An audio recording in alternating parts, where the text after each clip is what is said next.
Okay, in this video I'm going to be looking at two different tests, one that was made out and given by me and one that was made out and given by a different faculty member, and let you see some sample problems from the test number 3 from two different semesters. And so this first problem, I'm going to read it with you, and then I'm going to suggest that you pause the video and attempt to work the problem, and then come back, and after you've worked it, take a look at the solution and see how you did. And if you feel like you didn't do well, try to find out what kind of problems you had and maybe ask me some questions about it. So this first problem says, and again, let me not try to point with the mouse because that's very tempting. Disk A has a mass of 2 kilograms and is sliding forward on the smooth surface with a velocity VA1 of 5 meters per second when it strikes the 4 kilogram disk B, which is sliding towards A at a velocity of 2 meters per second. Okay, and they are fired together with direct central impact. If the coefficient of restitution between the disks is E equal 0.4, compute the velocities of A and B just after the collision. And so, in just a second, pause the video, attempt to work this problem, and I will start the explanation. And I'm going to give you a countdown for when I'm going to start the explanation. Pause the video. 3, 2, 1. I'm going to start going over the solution now. And so this is just as standard an impact as we can have. Two bodies of similar order of magnitude size.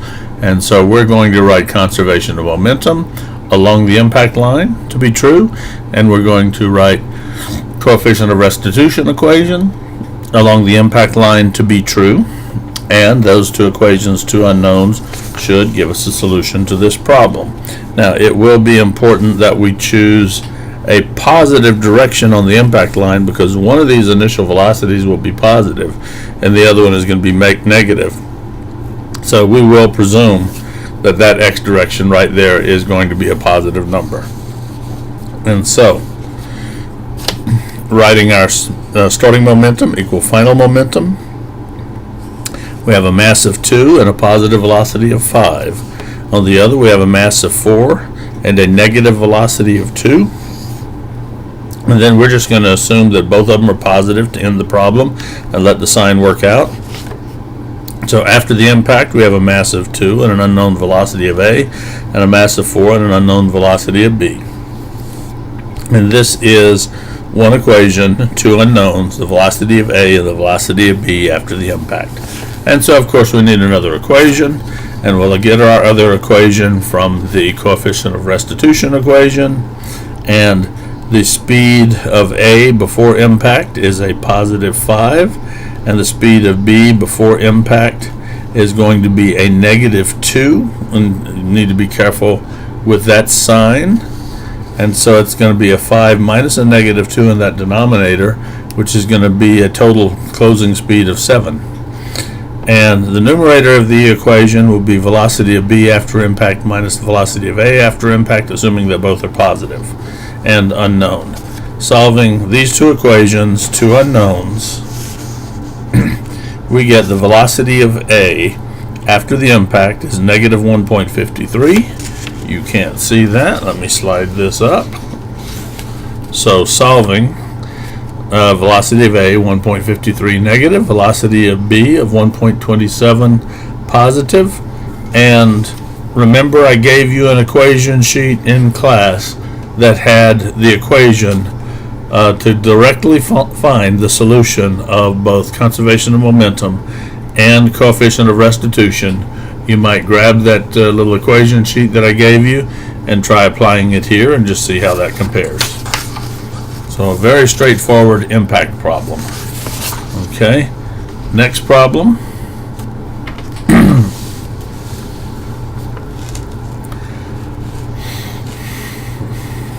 I believe this one was a homework problem for you, so you probably wouldn't have it on a test, but we'll review it very quickly. The slider block B is confined to move within the smooth slot. So that moves in the smooth slot. It is connected to two springs, each of which has a stiffness of 30 newtons per meter.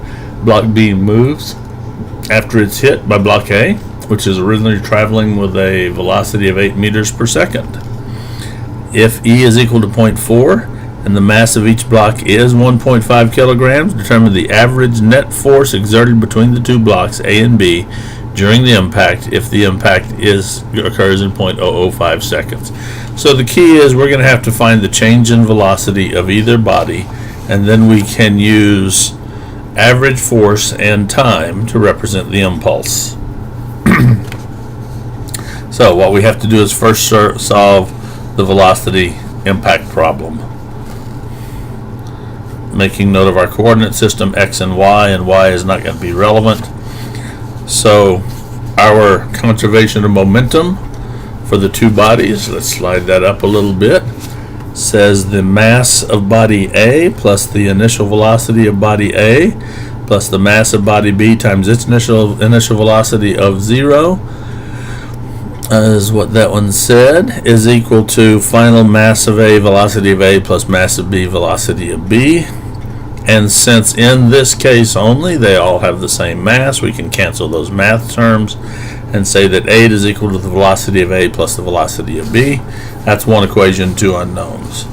Then we can turn to the coefficient of restitution equation, and E was given as 0.4. And the velocity of A before impact was a positive 8. The velocity of B before impact was a 0. Then we have velocity of B after impact minus velocity of A after impact. And so we plug in the 0.4 and we plug in the 8. And again, we have one equation, two unknowns. They are solvable.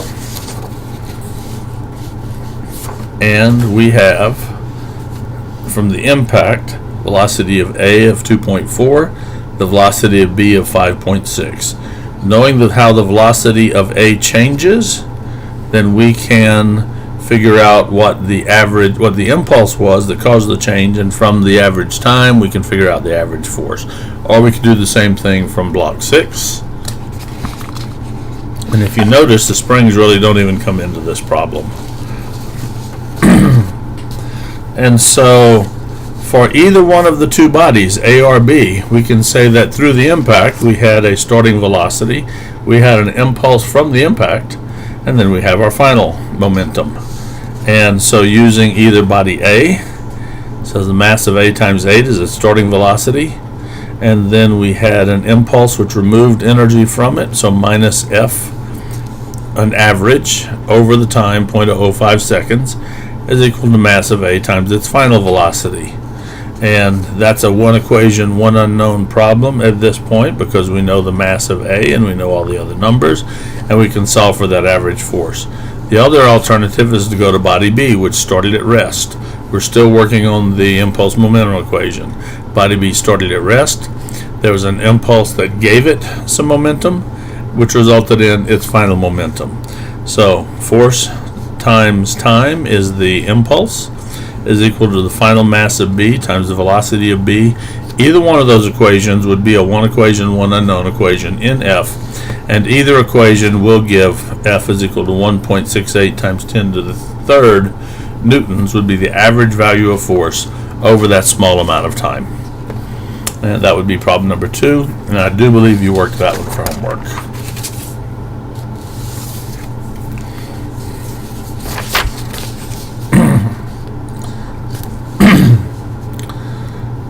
Problem number 3.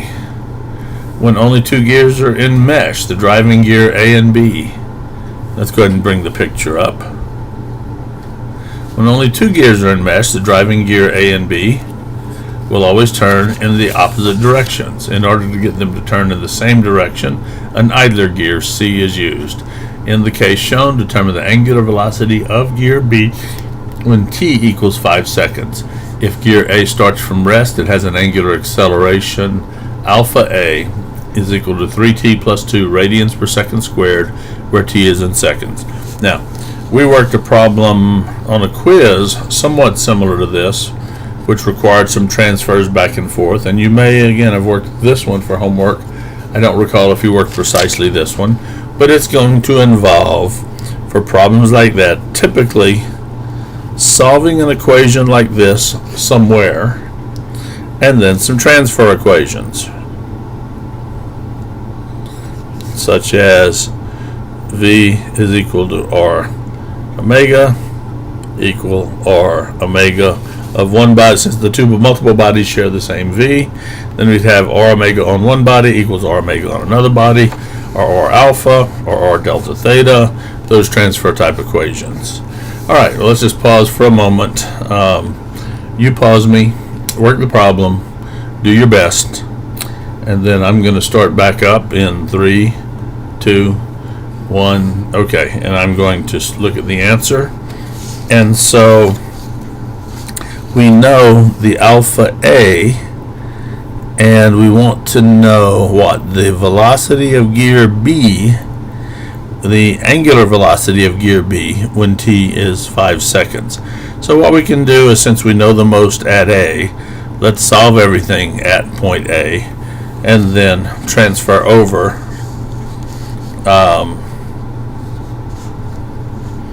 that's not what this author did with this solution. He said let's transfer over to B right away. So alpha A RA is equal to alpha B RB. That is a transfer equation. Now in the middle of that we also have is equal to alpha C RC. That would have been true as well in the middle one. And so we have alpha B is equal to 5 over 75 times alpha A. And so that's basically 2/3 alpha A.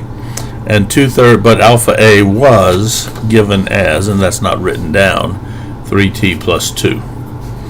Alpha A is equal to 3t plus 2. Making that substitution, 2/3 of 3 is going to give a 2. 2/3 of 2 is going to give a 4/3. So alpha B is 2t plus 4. And now we have alpha B, and we're going to use our derivative statement that alpha is d omega dt, and we are going to integrate. And since we know alpha is a function of time, we will have a d omega on one side is equal to alpha dt over on the other side. Let that screen kick in for a little while, and we will put integrals on both sides. Limits of integration 0 to t. Starting from rest, is that right?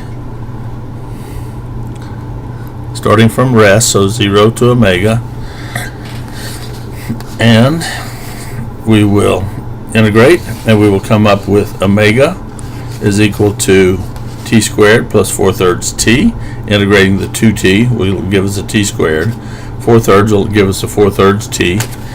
And plugging in the values from 0 to 5 will give us an omega b of 31.7 radians per second, and that problem is over. Slightly different means of doing the problem would have been do the integral in terms of omega a by saying d omega a is equal to alpha dt, but plugging in alpha a and plugging in the time would have given omega a. It would have produced omega a, and then once we had omega a, we could use our kinematic equation, the 50 over the 75, to get the omega part. Either way would be perfectly fine. This was a pretty easy test, I would have to say. Okay, I'm going to cover this up in a little bit of an odd way, I guess.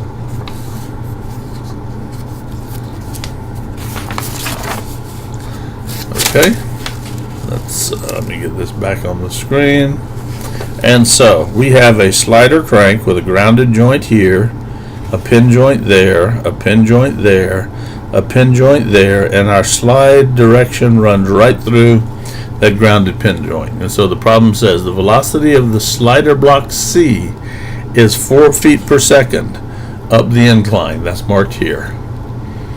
Determine the angular velocity of links AB and AC and the velocity of point B at the instant shown. Okay, and so you have all the information you need to work that one.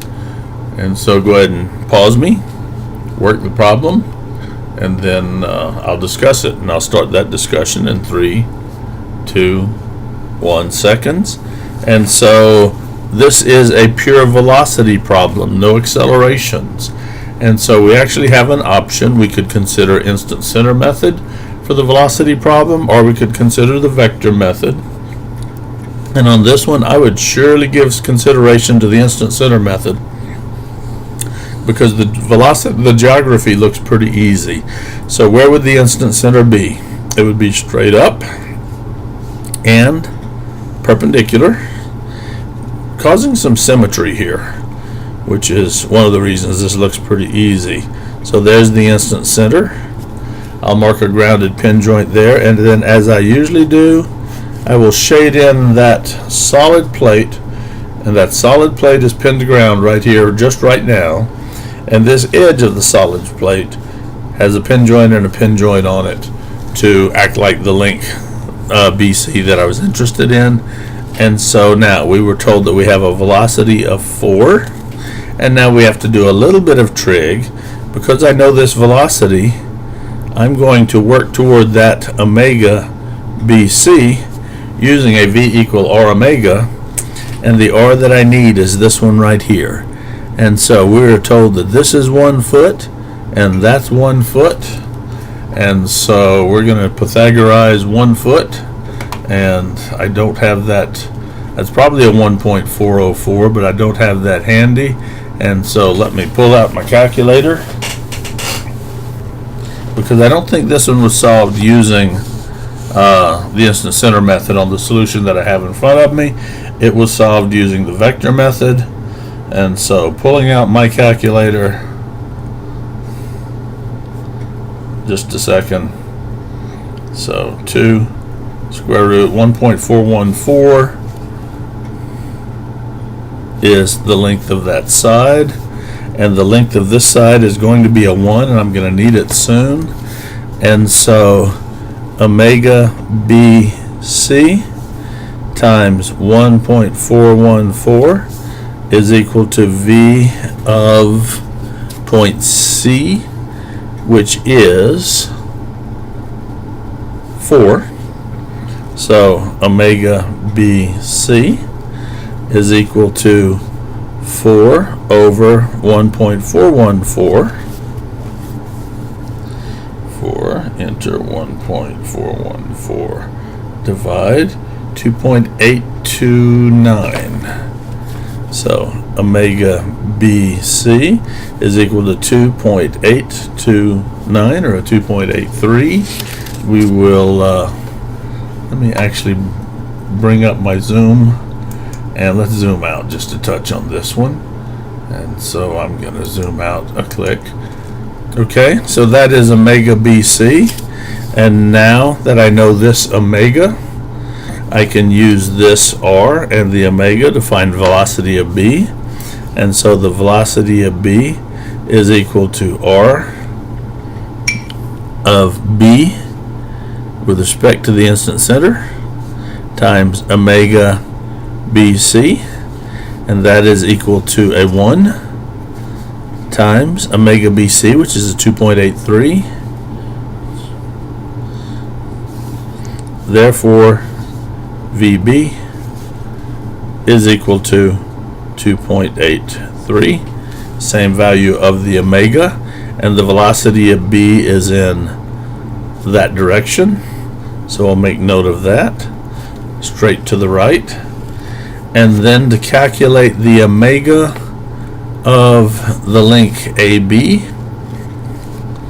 VB is equal to R of B with respect to A, omega AB, and this VB is 2.83 is equal to, that R is equal to 1 foot, times the omega AB, which is unknown.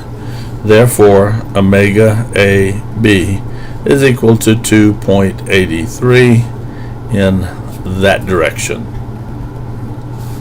based on the direction of that velocity. Okay, see how we did compared to the vector solution. And the vector solution says both of those omegas are at 2.83, and the velocity of point B we were asked to find has a value of omega AB. Let's see, did they ever write down the velocity of B? Did we ask for that? Yeah, it looks like he did not write down the velocity of point B, but it is minus omega AB. Okay, and so there it is. Now let's look at how this was done using a vector method. Okay, so we're going to need, and we're going to start where we know the most and move away from there. We are going to need an RAB. We're going to need an RBC. And we do have the velocity of point C that we're going to express as a vector because it's not in the simple xy direction. And we're going to say the velocity of B is the velocity of C plus, let's see, velocity of B is the velocity of C. Oh no, I'm sorry. This is somebody else's solution. He started at A. The velocity of B is equal to the velocity of A plus some omega crossed with some R, and the velocity of A is 0 because it's a stationary point. This would be an omega AB, and this R would be R of B with respect to A, and that would be an R that goes from A toward B, or arriving at B, starting at A, and that's going to be a number that is purely in the vertical direction. And so this is going to be an omega AB. He didn't write out quite as much as I usually do, crossed with the R, which is a 0, 1. And that cross product is going to be an omega AB scalar multiplying, do the vector flip-flop and put a 1 here and a 0 there, change the sign of the top one, and this is going to equal from the top equation velocity of velocity of B is the omega times a minus 1, 0. Okay, so the velocity of B is equal to minus 1 omega AB 0, and we don't know the velocity of B yet, but we'll just carry on with that. He's working it a little bit backwards from what I would normally do, and notice our velocity is the value of omega AB negative in the x direction only. That matches what he has. He just writes the vectors a little bit differently than I do. So we have learned something, but maybe not quite enough. The velocity of point C then is the velocity of B plus an omega BC cross R of B with respect to C, our relative velocity equation. Now velocity of B we know a little bit about.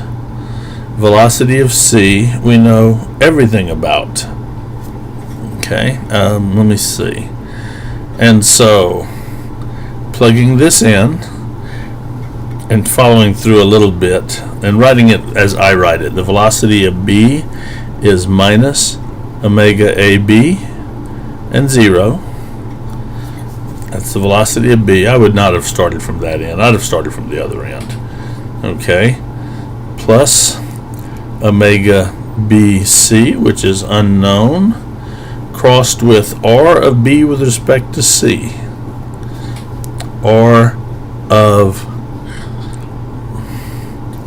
well, he called it RBC. It's actually R, the way I would write it, R of C with respect to B.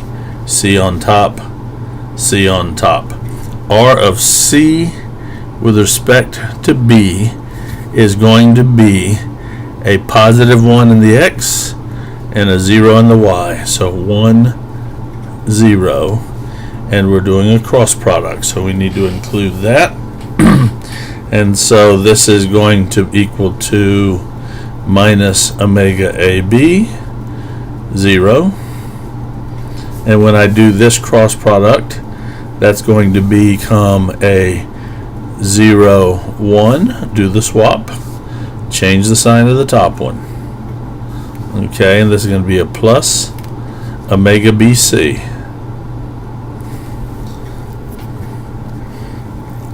And that is the right hand side, and so the velocity of C, let's just compare these, is minus omega AB in the I, and then plus omega BC in the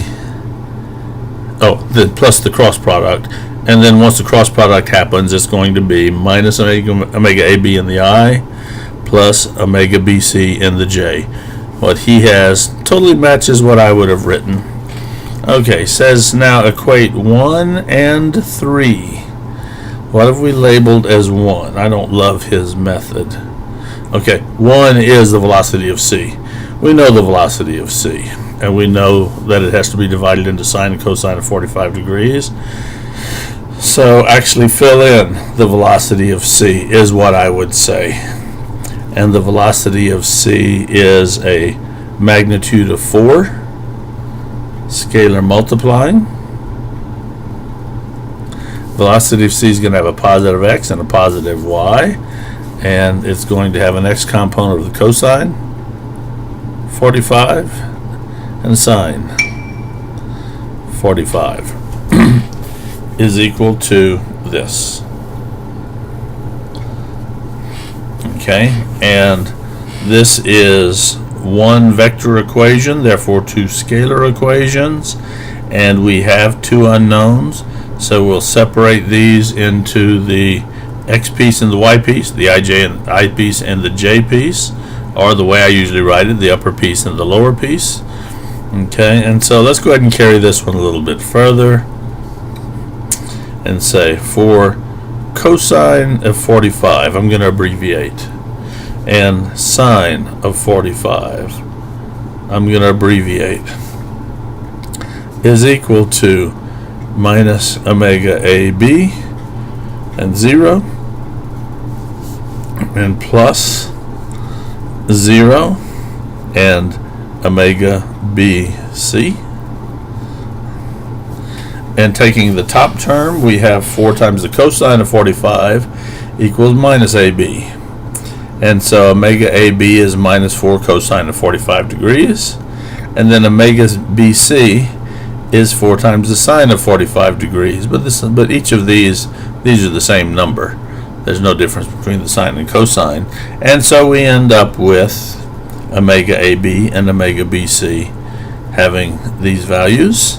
And of course both of them would be in the k direction. So the instance center method matches the vector method. Again, forgive me, this test was given by somebody else, but it's a good test. They just like to write their vectors horizontal. I'd like to keep them vertical, and so I've shown you some of the differences in how we write things, but it's not a difference in the way you solve the problem. Okay, and so let's just review what went on. A linkage type problem where we could either use instance centers or vectors, and we had the choice because this was a pure velocity problem, and boy, that instance center method sure was easy on this one. This one looked like it was going to be a combination of energy and momentum, but because the springs didn't do anything in the problem, we didn't allow the problem to go where the springs would be stretched. This was just a pure impact using conservation of momentum and the coefficient of restitution. But then to find out what happened during the impact on average, we had to make an assumption that the impulse that occurred during the impact on each body happened in a known amount of time, and the force being constant during that known amount of time. So our impulse is equal to an integral of f dt, and f was presumed to be constant.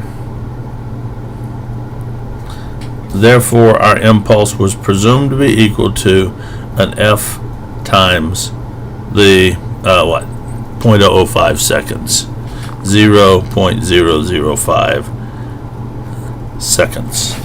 Okay, and so we can then look at the change in velocity of either one of these bodies and equate it to the impulse to see what happened to each body. Let's see. This one was multiple objects pinned to ground at their center, gears.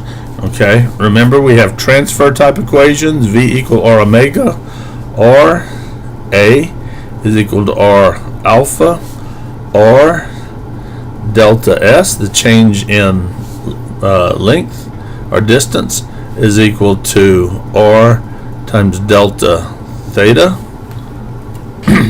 These would be our transfer equations to move back and forth among the gears. And then for these kind of problems, typically we're going to know something like an acceleration as a function of time, or an acceleration versus omega, or acceleration as a function of theta. We can either deal with it where we know it, or we can transfer it and deal with it there. We have some choices on how to set up the problem. And finally, problem number 1 was just as simple as could be. It was a straight-on impact problem. No twists and turns, no complications, just a straight-on, head-on impact problem with conservation of momentum and coefficient of restitution. And so that would be one example of a test given by Dr. Young. Let's move those problems out of the way. And Dr. Young did not cover in his test everything that was possible, and I'm not going to cover in my test everything that's possible. And so what we're going to look at first of all, let me cover up a bit of it, and let's read the problem. Alright, a conveyor belt is used to carry 15-pound boxes down a 25-degree incline. If the conveyor ever stops, it must be restarted very quickly. What is the maximum constant acceleration of the conveyor belt that can be applied without causing the box to begin falling backwards or tipping over backwards? Assume that there is sufficient friction to prevent the box from slipping on the conveyor belt.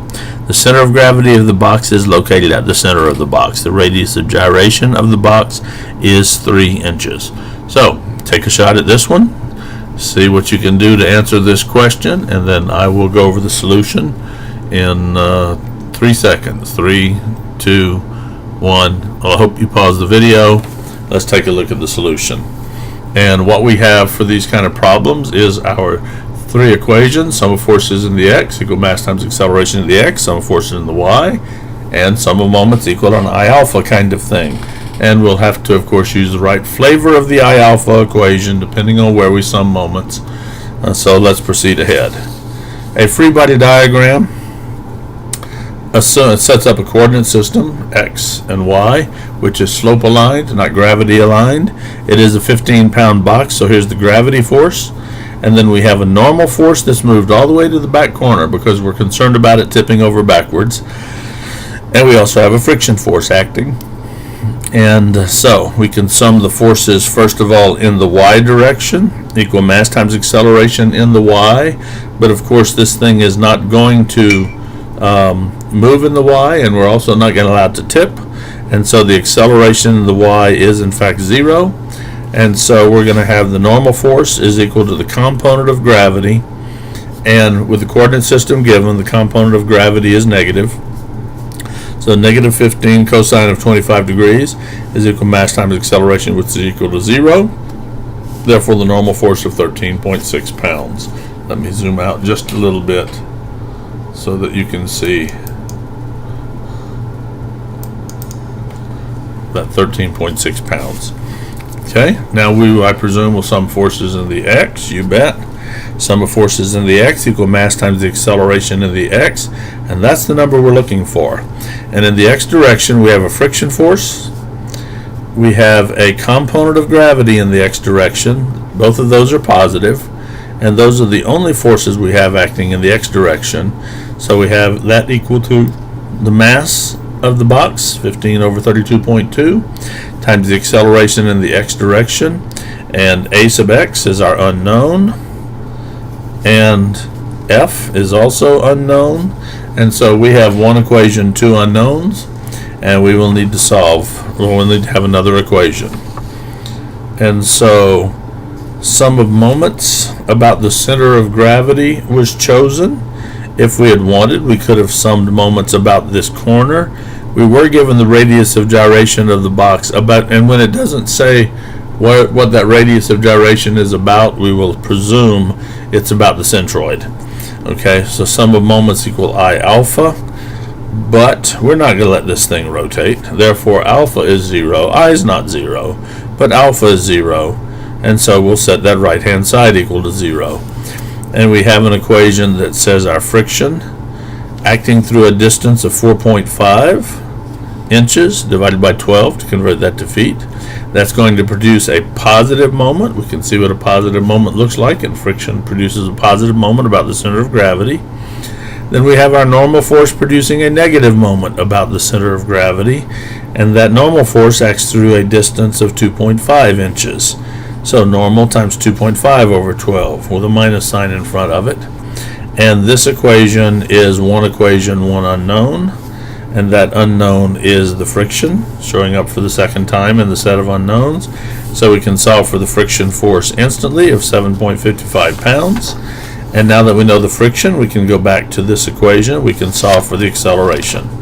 And so from equation number 2, the acceleration comes out and says the 7.55 that we just solved for plus 15 sine of 25, just repeating that equation, is equal to mass times the acceleration of the x. Solving for the acceleration in the x direction, we get, oh, you can't, I was moving the whole blocks, you can't see that.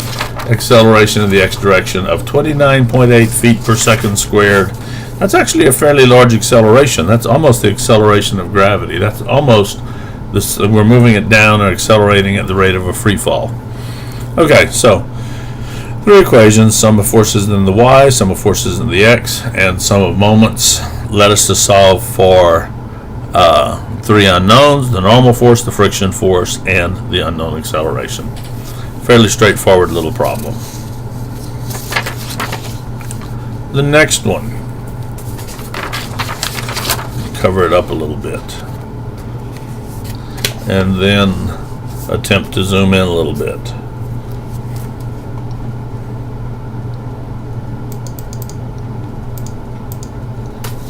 Okay, pulling this down, that looks like we'll be in the readable region. It says, in the figure shown below, the angular velocity of link AB is a constant plus 5 radians per second. So let's go ahead and put a positive right-hand rule, omega equal 5. And the angular velocity, okay, and the angular, let's see, angular velocity of these links are a -2 and a +2. That's interesting. So BC angular velocity is 2 that way, and this one CD is right-hand rule positive. It is 2.2 that way. Well, someone's already done some work on this problem. Determine the acceleration of point C for the instant shown. Okay, and I said, hint, it's important to remember that point C is always on 2 different rigid bodies. And I will let you try to determine what that means. And notice I have given you the XY coordinates. And so, what are we asked to find? Determine the acceleration of point C with a lot of given information. Okay, let you work on this one, do your best on it. And then I suggest you pause this and then come back and see how you did. And I'll go over the answer with you. I'll start going over the answer in 3, 2, 1, let's go. So it appears that the velocity problem has already been solved. Now let's see. And we're also told that AB is a constant 5. So this alpha equals 0. Is part of the information that we have. So the velocity problem of this 4-bar mechanism has been solved. Now we're going to solve the acceleration problem. And what we'll do is start from what we know and write an acceleration of B as compared to A. Then we'll write an acceleration of C as compared to B. And the way 4-bar problems flow, That's going to be 2 equations, 3 unknowns. Then we're going to write an acceleration of c as compared to d. And we will be able to equate right-hand sides and pop out a solution. Okay, and so this says get AB first. And let me zoom out a little bit so that you can see a bit more. Try to keep most of that on the page. Okay, so the acceleration of B is the acceleration of A plus an alpha cross R kind of term plus an omega cross R kind of term. Okay, and then once we know, we're going to go to the acceleration of c done 2 different ways. So this is just sketching out the solution. Actually, I'm not doing any computation here. This is sketching out the solution.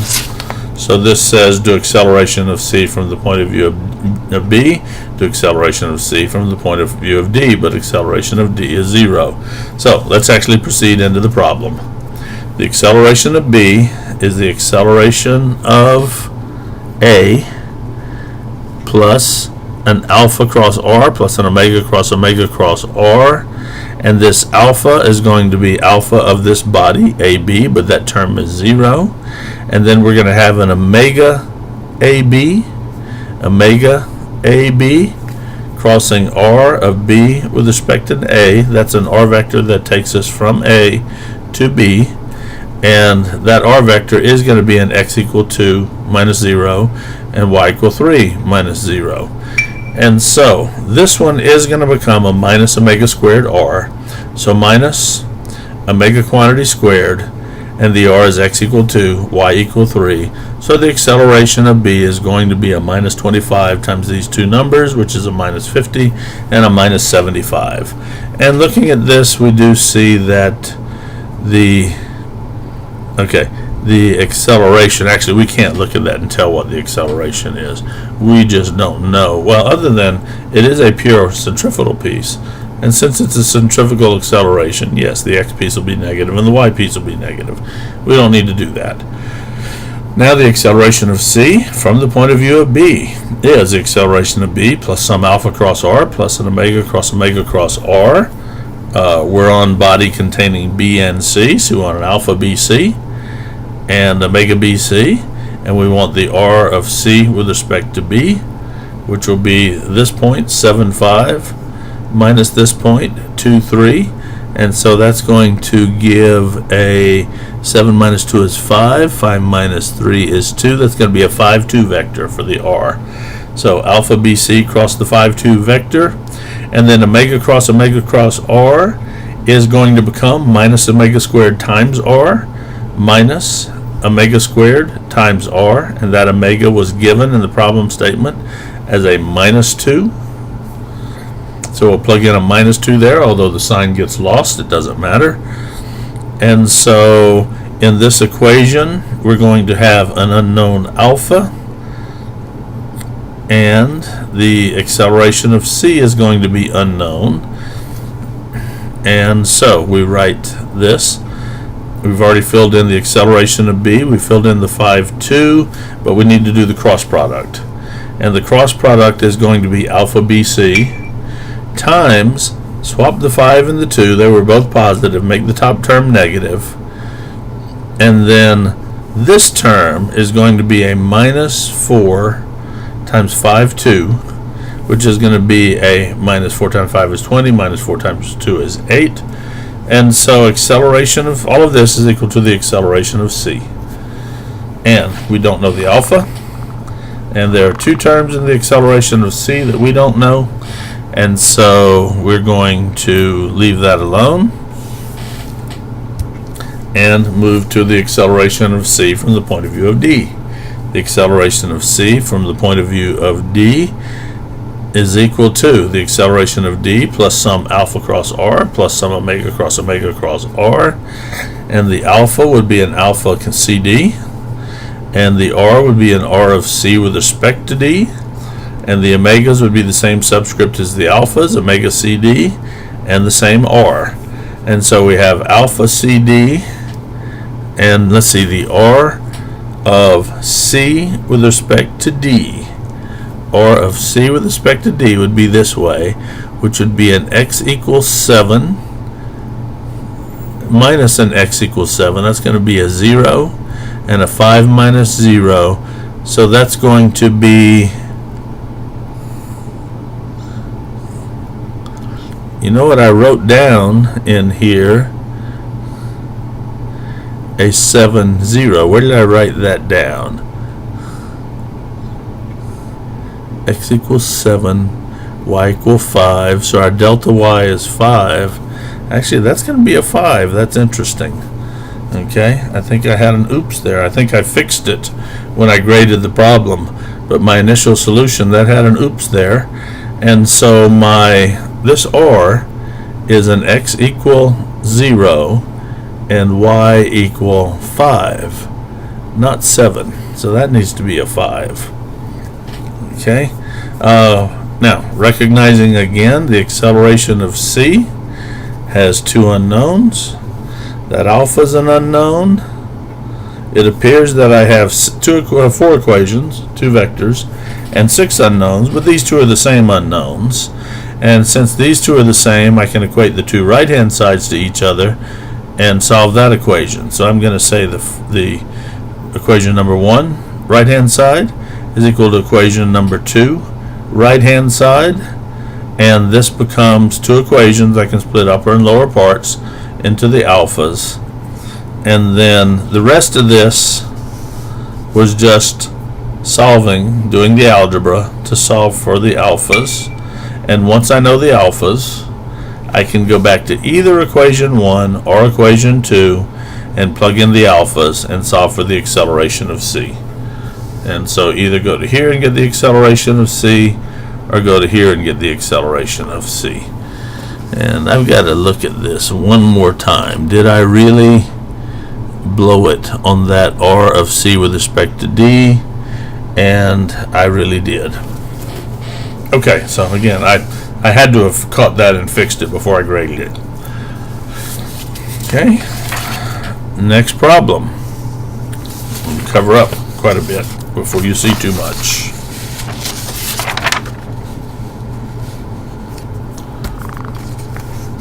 Okay, let me zoom in a touch. That's about right. Let's pull that down a bit. Alright, so in the figure shown below, the 4-pound ball, let me find my pointer, slides down the frictionless curved slope from a height of 16 inches, and it hits the 2-pound square box. Coefficient of restitution between the ball and the box is equal 0.55. Determine the distance the box slides after impact if the coefficient of friction between the box and the surface is 0.25. So again, I suggest you pause the video, work the problem, and see how it turns out. I'll start revealing the solution in 3, 2, 1. Let's go. I hope you paused the video and worked it. Excuse me for the hiccup. Okay, what I see in this problem is a 3-state problem. There is state 0. Then there's actually I see a 4-state problem. Then there is state 0. Then the ball arrives but is not quite hit. That's a state 1. Then after impact, this thing is now moving. That's a state 2. And then finally there's going to be a state 3 when the box comes to a stop. And to go from state 1, 0 to 1, we're going to use energy. To go from 1 to 2, we're going to use impact and conservation of momentum. And to go from 2 to 3, where the box is stopped, we'll use energy. And so it's going to be an energy, impact, energy process. Not a very unusual kind of problem. Okay, a fairly common kind of problem. And so the energy part of it is the ball goes toward the box using energy, and it's a conservation of energy problem, and we're really writing in this shorthand T1 plus V1 is equal to T2 plus V2. But to start the problem, we're starting from rest. Let's see, is that true? Didn't say anything about initial velocity, so it's from rest. And so there's no T1, but there's certainly some V1. At the end of the problem, we're going to say that there's no V2, but we've certainly got some T2. And so MGH, the T1 to start the problem, turns in, the V1 to start the problem, MGH, turns into 1/2 mv squared, the T2 at the end. And the velocity is the square root of 2gh, or the velocity of ball right before the impact is 9.27 feet per second. And of course the velocity of the box right before the impact is 0. Now we solve a standard impact problem which involves coefficient of restitution and conservation of momentum. The coefficient of restitution equation and the conservation of momentum equation. And let's see. Let's look at how this has been put together. So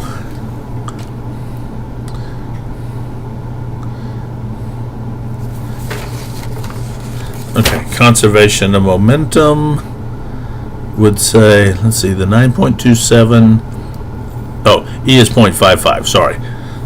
I sort of got ahead of myself. This is the V0, which is the 9.27 right here. And I don't know why I got a little bit sloppy. This is a 0.55. And I'm going to bring this over to the other side. So we have a 0.55 times 9.27 sitting over on the left of the coefficient of restitution equation. And then we have a VB2 minus VO2 unknown. One equation, two unknowns. And then for conservation of momentum, we have, let's see, what do we have? 4 over g is the way I wrote this thing to get the mass. We have mass times the velocity right before the impact, plus 2 over g, the mass, times the velocity of the box right before the impact, is equal to the mass of the ball right after impact plus the mass of the box right after impact. Okay, and notice g in all of these equations. It appears in the denominator of every term, so we can cancel the g's. And so what we have on the left-hand side is the 4 times 9.27, that's a 37.1, is equal to 4 times the velocity of O in the second position plus 2 times the velocity of the box in the second position. These two equations, two unknowns. I gave you an equation in class that actually solves those two equations, two unknowns, but it won't be on the equation sheet, so I suppose if you really want to use it, it was a fairly memorizable little equation, or you can pop this into a calculator if the calculator has a solver. So the velocity of the box after impact is 9.58. The velocity of the disc after impact is a 4.48. And now we're no longer interested in the disc, we're interested in what happens to the box. And that final solution is an energy problem. And we're going to have a T1 plus V1 plus summation U non-conservative is equal to T2 plus V2, and we're going to include this work term because we do have friction and we have to include the friction somewhere. So we're talking about the box. We do have starting kinetic energy of the box, 1/2 mv squared.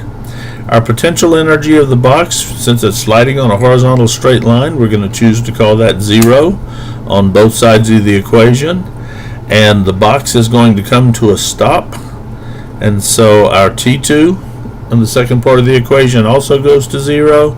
So we're left with an equation that says the starting kinetic energy, 1/2 mv squared, minus work done by friction, because it steals energy from the system, is equal to 0. So 1/2 m of the box v of the box squared minus the friction force times the distance traveled is equal to 0. And of course the friction force is mu k times n. And we were given a mu of 0.25, and so this becomes mu k times weight, and the weight of the box is 2, and so our friction force is 0.5 pounds, and so we have 1/2 m of the box over g, or weight of the box over g, times the velocity that we had solved for previously, 9.58 quantity squared. Bringing this over to the other side is equal to 0.5 times d, one equation, one unknown, solve for the distance traveled, and we get a distance of 5.7 feet. And so we had energy to come down. Oops, let's get to where you can see that. Energy for the ball to start high and arrive low with some velocity. Impact, this one acquires some velocity, this one the ball loses some velocity. Now that the ball has some velocity, it slides with friction, and we can figure out how far it slides using energy. And finally, let me arrange to cover this one up properly, then put it back on screen.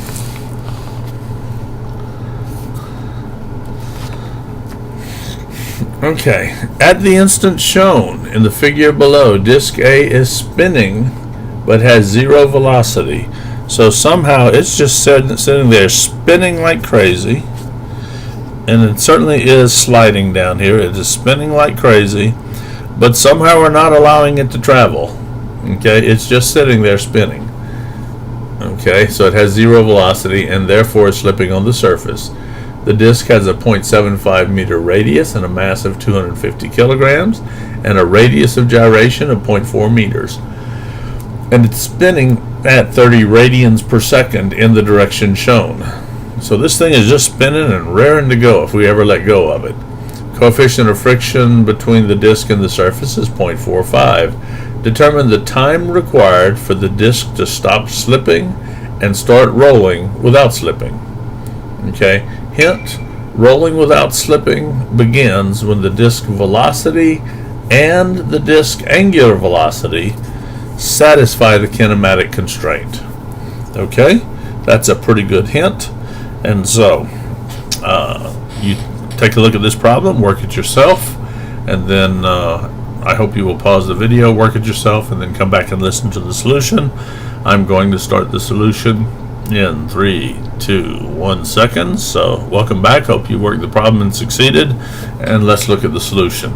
And so a key thing says rolling without slipping begins when the disk velocity and the disk angular velocity satisfy the kinematic constraint, and that kinematic constraint is V is equal to R omega. Okay, and initially we do not satisfy this constraint because V is 0 and oops, I wrote alpha omega, V equal R omega. So initially we have very high omega and we have no V at all. Now we certainly do have friction happening down here. Let's think about how this problem proceeds. We've got large omega, small V. With the friction force acting, this thing is going to start rolling toward the left but still slipping. Its velocity is going to increase with time, and because of the friction, the angular velocity is going to decrease. So initially we're going to start at 0 and high, and V is going to head up and omega is going to head down until this equation balances and V is equal to R omega. And so let's look at what's happening in this problem. Drawing a free body diagram. Now this can be worked a couple of different ways. We could assume constant acceleration, and that would be a perfectly fine assumption. Okay, or we could use momentum to work the problem. Either way, and I wouldn't be surprised if I look at it both ways. And we need free body diagram in any case. So I'm going to call X positive to the left. I'm going to call Y positive up. We have gravity acting down. We have a normal force acting up, and we have F, a friction force acting to the left, causing us to accelerate to the left, and F is equal to mu times N. Mu K times N is true until we reach the kinematic constraint, and then F becomes less than or equal to mu S times N, and we won't know what the friction is. Okay? And so sum of forces in the Y direction equal mass times acceleration in the Y equals 0, because the acceleration in the Y is 0. And we're going to be relating the gravity force to the normal force, and we are going to learn that the normal force is equal to the weight of 2452 newtons. Therefore the friction force is mu times N, so 0.45 times the 2452 newtons gives us a friction force of 1104 newtons is the friction force. Get that out of sum of forces in the y. Sum of forces in the x is equal to mass times acceleration in the x. And the only force in the x direction from the free body diagram is the friction force. So the friction force is equal to mass times acceleration in the x, and we know the friction force, and we know the mass. Therefore, we can find the acceleration in the x. The acceleration in the x is that number, and it is a constant. Then, it appears we're working this by a Chapter 17 method, which is a find method. Sum of moments about the center of gravity is equal to I alpha. Actually, forgive me. I said we could work this in two different ways. Yes, we can if we use Chapter 19 methods, but I haven't taught you Chapter 19 yet, so this really is our only way available to us so far. I got ahead of myself in my mind thinking we could solve this with Chapter 19, which we certainly can, but I haven't taught you. So, sum of moments about the center of gravity is equal to I alpha. Looking at the picture, let's slide this down. Okay, moments about the center of gravity will be only the friction force acting through a distance r, because normal passes through the center of gravity and the weight passes through the center of gravity. And so, and our moment of friction about the center of gravity is through this moment arm is going to create a negative moment, the opposite direction of that positive moment. So it's going to be a minus F times R is equal to I alpha, and I is equal to mk squared, and I believe we were given a k value of 0.4 meters, and so we're going to be able to say friction force, which is known, times radius, which is known, is equal to mass times k squared, I is mk squared, times alpha. And so the angular acceleration of this system is a minus 20.7 radians per second squared, and that is a constant angular acceleration. So we have a constant linear acceleration, we have a constant angular acceleration, okay, and what we want to get to is we know acceleration stuff, but our hint relates to velocity stuff. Going back to the hint, it says when disk velocity and angular velocity satisfy the kinematic equation, v equal r omega. So what we have to do is write velocity equations using the constant acceleration and the constant alpha. And so we're going to write two equations. And the first one will be the velocity equation that says our velocity for a constant acceleration, and we started with a velocity of 0, so v final is our acceleration in the x, a positive number, times time. Okay, and our acceleration of the x in the x direction we had found was 4.41, so vf, v final is 4.41 times time. Now, our omega equation says omega final is equal to the starting value of omega plus alpha, which is going to cause an increase in omega, times time. So we have an omega final is equal to our starting omega, which is a positive number, and our omega is going to be heading down. So our alpha was a negative 20.7, so that's appropriate to put a negative number in there, times t. And what we have is two equations, both of which involve t. And what we'd like to do is have, and so we got two equations, three unknowns, v final, omega final, and t. But our final equation is the kinematic equation, is that v final is equal to the radius of the wheel times omega final. So this becomes three equations, three unknowns, which lets us solve for the final v. You can't see it. The final v, the final omega, and it took 1.13 seconds for this disk, which was rolling but not moving, rotating but not moving. It took a little over a second for it to pick up speed and increase its v and reduce its omega and come to an equilibrium of v equal r omega. And at that point, it will simply roll forever at that speed unless we were to include air drag or anything else, or any other kind of losses, such as a rolling friction. Okay, let me zoom out a little bit on this one, in case you want to just pause and write that solution down. So I'll put that where it's readable. You can pause and copy that one if you care to. All right, two different tests covering, let's see, chapter 16, which is planar kinematics of rigid bodies, and that involved all of the stuff from the upper left-hand corner of the equation sheet, from the derivative definitions and the constant acceleration definitions, but all written in terms of the rotational variables. It involves the transfer equations for objects that are pinned to ground, and then it involves the relative motion equations, or the instant center method, or that DADB method, if it makes sense for some problems.